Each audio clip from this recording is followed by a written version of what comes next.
Hi guys, this is Bridget Wang. I'm an intuitive healer, reader, and a medium. I've been doing intuitive healing since the year of 2009, and I realized the lesson of forgiveness is something that a lot of people are going through. So today I would like to spend some time to talk about forgiveness.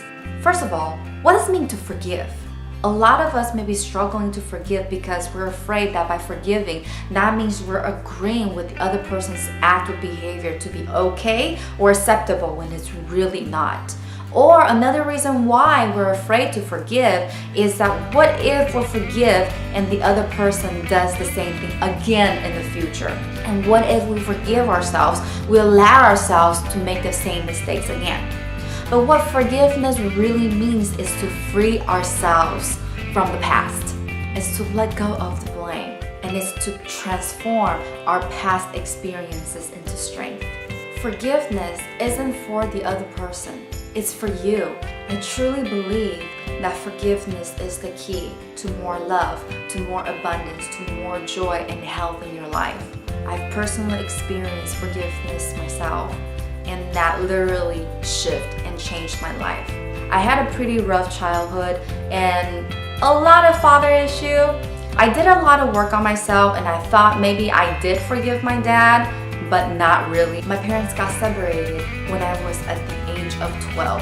My mom decided to bring me and my brother to the United States of America. Ever since then, I hadn't seen my dad. I got into the path of spirituality. I took a course called Theta Healing. In the course, I learned how to see past lives. I learned how to see angels, and I learned how to do what I do now. I was very excited about all the new things that I learned. So when my father called from Taiwan to ask me how I was doing, I shared all these exciting news with him. But due to his trust issue about a lot of things, he was yelling at me for over 20 minutes, non-stop, of how stupid I was to learn all these weird things, and he would not even give me half a second to explain myself. So I decided to hang up the phone and never wanted to talk to him again, because I couldn't take on any more of those negativity. I was hurt. I hadn't talked to him since then. Over the years, I asked myself, what if one day I receive a phone call telling me that my father passes away? Would I feel regretful? And I immediately stopped myself from thinking more about this topic, so I just avoided it. Last year of October, I received a missed call from a woman who left a message telling me to call her back immediately because she needed to tell me something that happened in Taiwan. I freaked out. Is this what I think it is? Did my dad really pass away? I immediately called back, and she told me it was my grandfather who got a stroke and was in the hospital. Probably didn't have much time to live. So she was wondering if I would be able to go back to visit.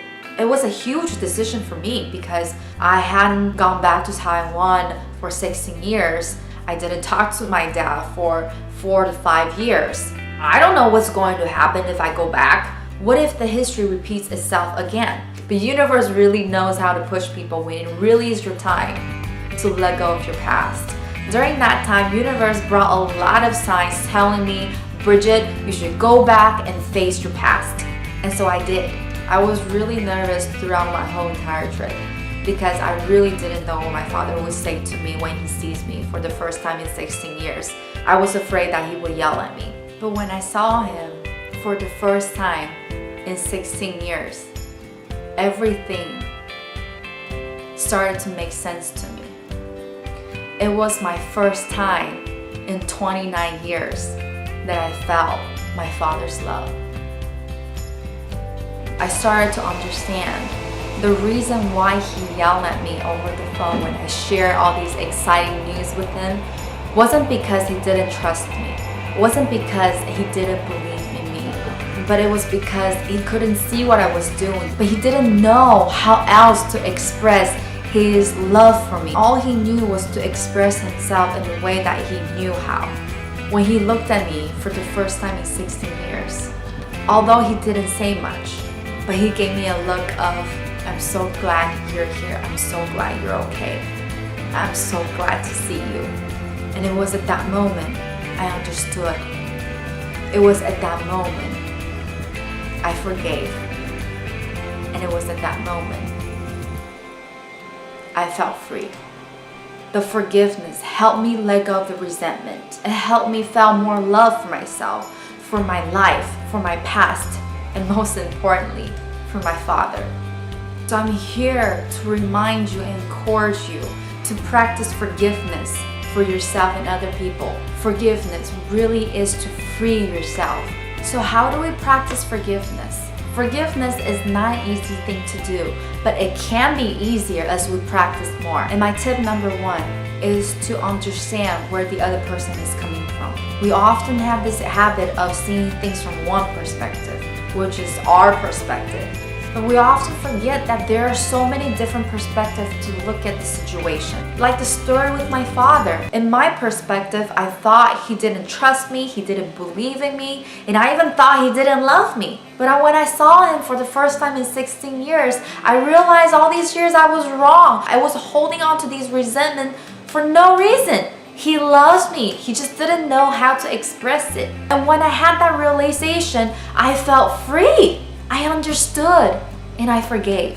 So jump out of your little box and look at this situation from a different perspective. Maybe what you took personally had nothing to do with you. Tip number 2, if you're still unable to forgive by looking at the situation from the other person's perspective, then it's probably time for you to look within yourself. Everybody outside of us are a reflection of who we are. So when you find yourself having a difficult time to forgive the other person, ask yourself this: if this person serves me as a reflection of myself, what did this person remind me of? And allow yourself to journal about it. When you do this exercise, you may have a lot of emotions coming up. Allow it to come up, because this is your time to understand where you came from. We often subconsciously or consciously blame ourselves for the things we say, for the things we do, without even understand why we do the things we do, why we say the things we say, or why we feel the way we feel. There was this time I had a lot of negative thoughts about this person that I was thinking in my head. As I was thinking negatively about the other person, I was telling myself, oh my gosh, Bridget, you're such an evil person. Why would you think that way? No, cancel, clear, delete that. Stop being like a bad person. As I blame myself more for thinking negatively about the other person, I felt worse. One day I decided to understand myself, and I asked myself, Bridget, why do you feel this way about the other person? And I heard myself saying, because when this person did such thing to me, I felt hurt. And if I didn't take the time to understand myself, I would constantly blame myself for thinking the way that I was thinking. So take some time to interview yourself, to understand why you think a certain way, why you say the things you say, why you do the things you do. And from there, you will gain more compassion for yourself. Tip number 3 is to do a forgiveness inventory. I read it from Doreen Virtue's book, Chakra Clearing. She talked about forgiveness and provided an exercise to help you release yourself from the past. Here's how it works. Write the name of every being, living or deceased, who has irritated you. Most people find they have a 3 or 4 page list and are able to suddenly remember names of people they hadn't thought about in years. Some people even put down names of pets who irritated them, and almost everyone writes their own name somewhere on the list.